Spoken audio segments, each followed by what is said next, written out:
একদিকে পূর্বপুরুষদের রেখে যাওয়া দেশি ধান বীজ, অন্যদিকে আধুনিক প্রযুক্তিতে গড়ে ওঠা হাইব্রিড ধান বীজ, কোনটি বেশি লাভজনক আর কোনটিরই বা ভবিষ্যৎ নিরাপদ?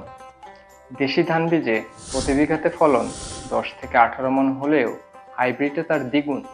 ফলনের দিক থেকে দেশি ধান বীজ পিছিয়ে হলেও খরা বন্যা সহনশীল এবং পোকার আক্রমণেও টিকে থাকে পোক্তভাবে। বিপরীতে একটু অবহেলায় হাইব্রিডে শেষ হয়ে যেতে পারে পুরো ফলন। তবে খাদ্য ঘাটতিতে একমাত্র ভরসা হাইব্রিড জাতের উচ্চ ফলনশীল ধান।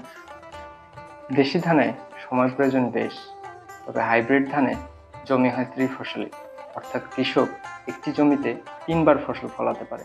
সঠিক যত্ন না নিলে হাইব্রিড ধানে হতে পারে ক্ষতির কারণ।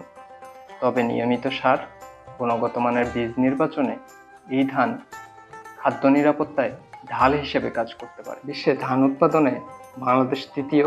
এর পিছনে একটি বড় অবদান হাইব্রিড ধান বীজের। দেশি ধান বীজ নাকি হাইব্রিড, আপনি কোনটি চাষ করতে পছন্দ করেন? জানিয়ে যাবেন কমেন্ট বক্সে।